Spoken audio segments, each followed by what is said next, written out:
Hey everyone! So most of you likely know that I made a series where I tried to argue for the position that reaction content harms everyone but the reactors themselves. Well, the series was successful in that it changed a lot of minds on the issue. Of course, the world is quite large, so it's just a small drop in the bucket, so ultimately it didn't really have much of an effect on the actual market for reaction content on YouTube or any other platform. So given my previous commentary on the topic, you're probably not surprised to learn that when Linus of Linus Tech Tips announced they were making a reaction channel, my interest was piqued. This was in part because Linus actually discussed the legal and ethical issues surrounding reaction content. This in contrast to most reactors who either ignore or directly lie about such issues. While I have spent the previous 8 months jotting down notes and picking up stories that would better enable me to highlight my points in another video, I think Linus's announcement gives me an opportunity to create something more approachable for a general audience by looking at what he said and where I agree or disagree. I might as well just tell you guys we're working on a React channel. Like it is effort, easy content, and it is obscenely profitable if you can generate a bunch of views on content that takes almost literally no time. That's what it is. That's what React content is. At this point, you're kind of stupid not to have a React channel. From a business standpoint, he is of course correct. Comparing, say, spending 200 hours creating something new, original, amazing, and wonderful, or spending 200 hours watching the result of other people doing that, in the first instance, not only do you have to generate an original idea, but you have to spend all that work and all you're going to have is one video at the end of the day. In the other instance, you don't have to think of any ideas and will just end up with like 100 videos to be thrown out in the algorithm to promote you to every market possible. It doesn't really matter if you have any expertise on the hot button issue, or you know anything at all, or if you have any of the skills or talents necessary to compete in the modern marketplace. It doesn't matter, because you can just take those from other people and re-upload them with your face in the corner. An interesting question though is this a good development? Where the most successful people are not necessarily the most creative, the most skilled, the people who have the most original ideas, but instead the people who are just potentially the least ethical, people who are willing to watch thousands of hours of other people's work with their only contribution pressing the pause button occasionally and saying, hey, that's creativity, shove it on my YouTube channel. Ignore the effect on other content creators, which we'll look at later. Is this really better for viewers and the platform as a whole? One of the biggest problems in even having these discussions is misunderstandings of fair use and how it applies to reaction content, which Linus touches on in his announcement. Fair use is a gray area. It actually has to be defended in court. It is not as simple as, well, it's fair use, therefore it's fine. A lot of what gets defended as fair use is clearly not. The only reason that you might get away with saying it's fair use is if nobody chooses to challenge you on it. Of course, no label gets used universally in the same way by everyone, so people are naturally going to disagree what should or should not be called reaction content at all. In saying that, even just a casual look at the fair use guidelines or the legal commentary on them leaves you with the inescapable conclusion that people sitting on live streams and watching other people's YouTube videos is not covered under fair use. Neither, of course, are the fairly unedited videos that then get thrown onto YouTube. This form of content in general arguably violates all of the guidelines for fair use. So Linus goes on to highlight which of the guidelines he believes reaction content has the hardest time overcoming. Number 3. The amount and substantiality of the portion used in relation to the copyrighted work as a whole. And this is where a lot of React content, as it is right now, is in deep doo-doo. A lot of people in the chat are talking about the H3 ruling. Yes, that did go in favor of Ethan, but you've also got to remember and understand that fair use is something that is tackled on a case-by-case basis by the courts.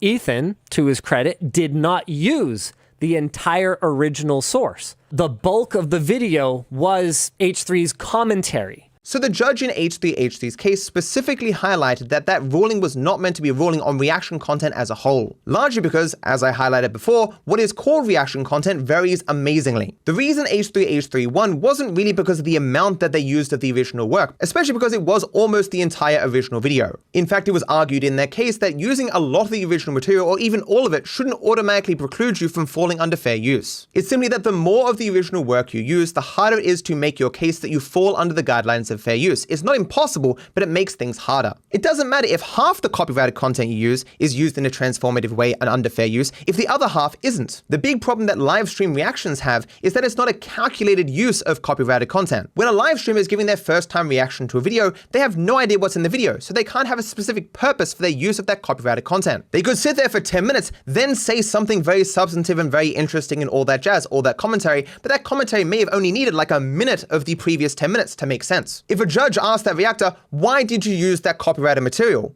The only thing the reactor could say is, I don't know, I didn't know it was going to be there, so I guess I just used it because it was there. Had they seen the video beforehand, they would know whether or not they could make something transformative out of it. And they would know what parts of that copyrighted content they would need to create that work. The only reason reactors don't do this is because it requires more effort. Courts have thankfully never established that merely watching something transforms it in some way. Given that they haven't done this, all reactions done via livestream are up shit creek without a paddle, because they will be constantly showcasing and profiting off of copyrighted material that they have no reason to use. They have no purpose, and in fact, had they known it was there, they might not have included it. Not wanting to put forth the effort of watching the video beforehand is not an argument for the use of copyrighted content. Just a quick reminder, copyright isn't something you apply for, it is something you have automatically if what you create fits the requirements. Linus goes on to talk about another reason why it's hard to talk about these issues. As it is right now, if you upload a video that is essentially the entire original work for profit for yourself with some chunks where you respond to or react to or talk over the original work, there is no reason whatsoever to go watch the original work. And so you'll see these large creators that are getting, in some cases, many times the viewership of the original work, even if something was clearly not fair use. I can tell you right now that the community backlash that follows any smaller creator who's trying to enforce copyright, it's wrong. It's just plain wrong. It benefits the people who are at the top who don't need it. They actually have money. They could hire staff, create something original, get equipment. Whereas the people who are at the bottom, they don't have the same tools. Back in 2016, there was a huge outcry against reaction content from the largest creators at the time. Since then, what has happened is the unethical people who are willing to weather that criticism and just stick it out and continue to upload reaction videos for years and years on end, these are the new people at the top of the totem pole. And some people themselves who once just made original content have looked at this and gone, wow, I should be doing that as well. In some language markets, the literal biggest creators are reactors. And it is these people who are influencing the minds of the viewers, feeding the audiences and even other creators lies about the benefits of reaction content, feeding them with falsehoods about fair use that the viewers aren't going to bother going looking up to see if they're correct. As a content creator, I have actual numbers for how beneficial reaction content is to the original creator. The answer is much. Even worse than that, it's actually quite complicated to understand how reaction content harms everyone except the reactors. The average person isn't going to sit down for over an hour or read a 50-page essay on such an issue, especially when they like the reactors. When the audiences don't want to listen, and the topic is ambiguous and complicated, it's hard sometimes to think you even have a chance. I've laid out some guidelines for what I would consider to be like ethical reaction content, where the goal, the stated purpose, and not just the stated purpose, but the actual goal of the content needs to be to uplift the original creator. Linus didn't wake up recently and say to himself, I need to find some way to get exposure to other creators. The decision to make a reaction channel wasn't done with the goal of benefiting other creators. It was done for business reasons, to grow the business, to grow Linus's share of the finite market. A concept that you may have never heard of before, but will likely immediately understand, is the idea of the attention economy. There are 8 billion people in the world who can only pay attention to a finite amount of things at any given time. So remember when Among Us took over the internet and went from having a couple of players then having hundreds of thousands? Among Us didn't create new people to achieve that effect. They didn't make it so a bunch of people had 26 hours in the day instead of 24. What they did was pull the attention of a bunch of people away from other things to Among Us. Some people were going to play some board games, so they're like, screw those board games, let's play some Among Us, that sounds great. Some people were going to play some MMO, but Among Us seems even better, so screw that MMO for a little bit, let's pay attention to Among Us. Everything that needs attention to be successful, and becomes more successful the more attention it gets, is attempting to claw attention away from everything else to itself. It is obviously going to be the case that different things compete to different degrees. Two different things that equally require attention can say, hey, let's team up. We can both get more attention if we work together. But I argue that reaction content as a whole isn't like a team up. It's more like the original creator does all the work and the reactor goes, that's some nice work you've got there. I'm going to get a lot of attention re-uploading that. One of the biggest issues is that the systems that promote the reactors are the same ones that promote the original creators. And there is only a finite amount of promotion going around. When you go to YouTube's homepage and see a bunch of thumbnails, each of those thumbnails are saying, hey, pay attention to me. Don't pay attention to them. Pay attention to me. Click me, click me. And you know what? After you click this thumbnail, click more of them. Spend as much attention as possible on me. So the only reason why people upload reaction videos is because they get more attention than they lose. They pull people away from other things to themselves. To use an extreme example to highlight the point, let's say 5 years from now, 25% of the finite attention that the human race has is spent on reaction content. Would it benefit those who don't make reaction content if that share jumped to 50%? If reaction content became even more successful and pulled even more people from other things to itself? Clearly no.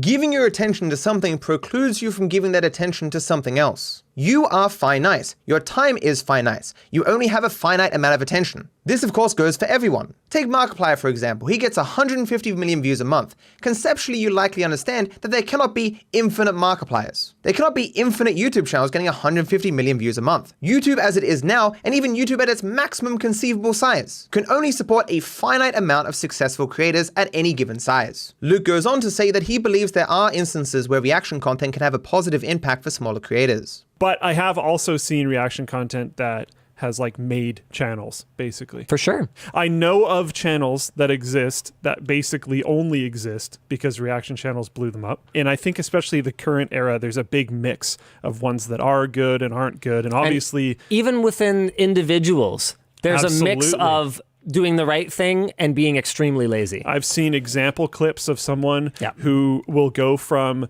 really good reactionary content to a piece of content that probably that probably makes you want to go follow through and see the original creator, all that kind of stuff. And then the next clip, they're like eating. A good way to understand the effect of reaction content is to use the analogy of a national lottery. So people all over the nation put in some money, and then the lottery agency takes a huge chunk for themselves and then redistributes the rest. So with every lottery that is run, everyone who enters loses as a collective. Frank may win $1 million, but as a collective, there is less money that is being distributed amongst the entrants because the lottery has taken a huge chunk. This is how reaction content works. Attention that would be normally spent somewhere else is pulled to the reactor for the reactor's benefit and for the smaller benefit of the person being reacted to. As a collective, everything that isn't the reactor themselves loses. Because absent the reactor's interference, the attention would still exist. It would just exist somewhere else. The only thing that has changed is the reactor themselves now has a huge chunk of it. And while yes, the person being reacted to has benefited from that small amount of attention that comes from that, this person being reacted to doesn't benefit from the other many millions of other reaction videos that exist in the market. So as a person being reacted to, you have one reaction video that can draw attention to you, and then millions of other reaction videos that only exist to draw attention away from you. And these reaction videos will always continue to exist so long as they succeed in that goal, increasing the attention that reactors get and decreasing the attention spent on everything else. For the same reason you wouldn't point to Frank winning $1 million in the lottery to say the lottery is a great system and a sound financial investment, is the same reason why you wouldn't point to the gains from people being reacted to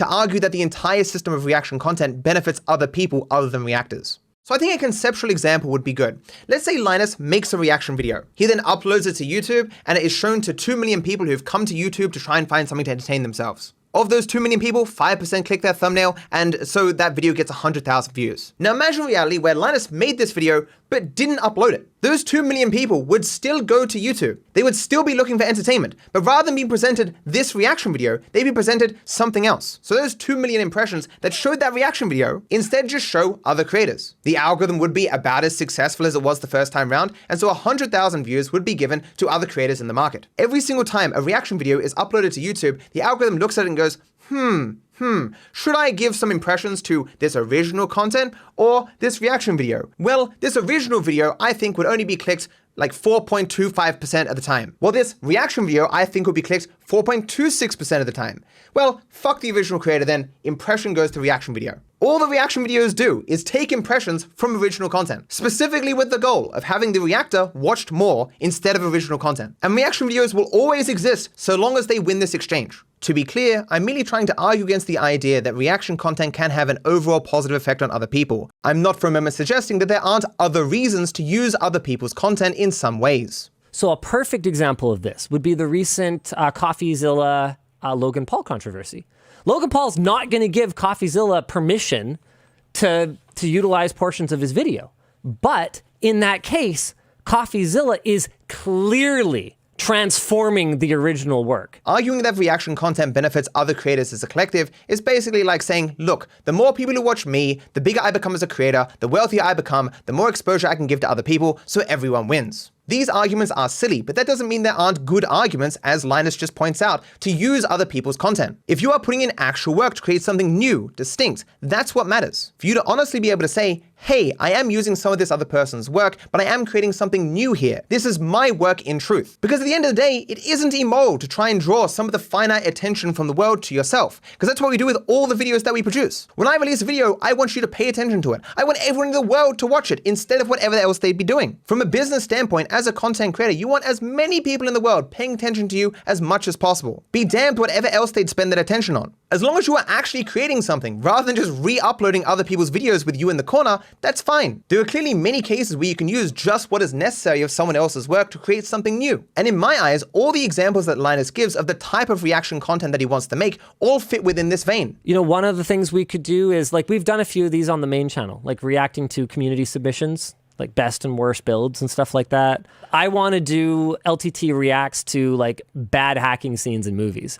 We want to do reacting to like bad product listings. So like going through like, Facebook Marketplace, people who think their computer's worth way too much. We actually did one of those before. We've got reacting to old videos of ours. I really love what Corridor Crew does, where they will bring on experts. Yeah, best and worst of TikTok, stuff like that. But again, that's getting into the gray area. So I think what it basically comes down to is just being ethical about it and adhering to the 4 pillars of fair use and making sure that regardless of who it is and whether they could afford to take us to court over it, making sure that we would have a strong fair use argument that we believe with certainty that we would win. We are actually doing things. We're actually trying them. I'm not eating a box of noodles while I watch other people's content. Arguments related to, I'm just trying to help out the community, are nonsense. The arguments you want to use are, I am doing original work here. I have original ideas. I'm putting in effort here to create something new. Sure, someone else's work has gone into what I've produced, but it is fundamentally me. When you are, for example, live streaming a video that you haven't even seen yet and know nothing about, you can't make that case. Even in cases where you add a handful of cuts to remove a little bit of the filler, you aren't really improving anything. You didn't come to that other person's work with a specific idea as to how you can create something new. You didn't come to it with a new idea. You didn't come to it with a particular goal. You were just sitting around watching other people work hard and going, hey, I can make a lot of money doing this. If I just keep doing this more, I can get all the viewers, man. I can conquer the world. Creating an environment where working hard and having ideas and creating original things is a bad strategy for growth is simply not a good thing. People sitting around for hours a day watching other people work hard and then reposting them watching those videos to YouTube benefits no one but those people. The overall effect of that on everyone else is just negative. To be clear, I'm drawing a hard distinction between people who are looking at trailers or looking at news or stuff that their friends have made or stuff that their community has made or stuff that has them in it, or a person who makes one reaction video every 6 months because of some particular special occasion. I'm not sure. I'm talking more about the ever-growing number of creators who spend all their time sitting around watching other people work hard and then re-uploading them watching that work. From how Linus has described his new channel, that doesn't seem to be what Linus will be doing. Will it likely still be lazy content? Yeah. Will it benefit other creators as a totality? No. And if you disagree with that, please watch my series where I spend a hell of a lot of time arguing that fact. But this doesn't mean what he's creating would necessarily be unethical. And based on his description of what he wants to do, it doesn't seem to be the thing that I generally criticize. And whether or not I will personally have a problem with the channel remains to be seen. So honestly, I liked a lot of what Linus said and how much thought he's put into this, thought that most people probably wouldn't put in. The only true negative from this announcement for me is that it confirms that reaction content truly will never go away. I don't just mean the benign stuff, where you're actually doing something creative using someone else's work. I mean the people sitting for dozens of hours a day watching other people work hard and then re-uploading it to YouTube. After Linus makes this channel, it doesn't matter what arguments he puts forth, it doesn't matter what he actually does on the channel. Anytime he speaks about any unethical reaction content, people will say, but what about your reaction channel? In his own document, he admits that he himself was a reactor. He is engaged in a lot of React content himself. So at one point, were you a rapist, Dark Viper? Sometimes I sit and reflect on the stupidity of reality, and it just crushes me, mentally. I can tell you from experience, you can write a bloody manifesto. Hell, you can make a 10-part video series outlining exactly what you're criticizing and why, and people won't read it or watch it, but will call you a hypocrite regardless. Whether or not he wants it to be the case, for a lot of people, his making this channel will be a support of everything that he calls unethical in regards to reaction content. And the more channels like his that exist will merely embolden people to engage in such behavior. And so those are my brief thoughts on Linus Tech Tips making a reaction channel. I'm sure while watching this video, many of you were like, but Mr. Dark Viper, sir, I have some objections. I assure you, they've been covered in intricate detail in the essays that I made into 10 goddamn videos. It is not possible to sufficiently cover every single possible conceivable angle of this issue in a single 20-minute video. There is always more I can say on this issue, more angles I can take, better ways of explaining it, but I too only have a finite amount of attention. I have many other things I want to do. And I'll be honest with you, these last 10 months since I wrote that essay have been some of the most trying I've ever experienced. No person can deal with countless thousands of people accusing you of doing things that you didn't do, of saying things you didn't say, of believing things you don't believe, of being someone who you are not, without it taking a toll. I recognize for my own mental health I should just give up this fight. And I will eventually. But for the time being, I am not mentally broken yet, and I still find the topic very interesting, so I'll keep talking about it. I wish you all the best.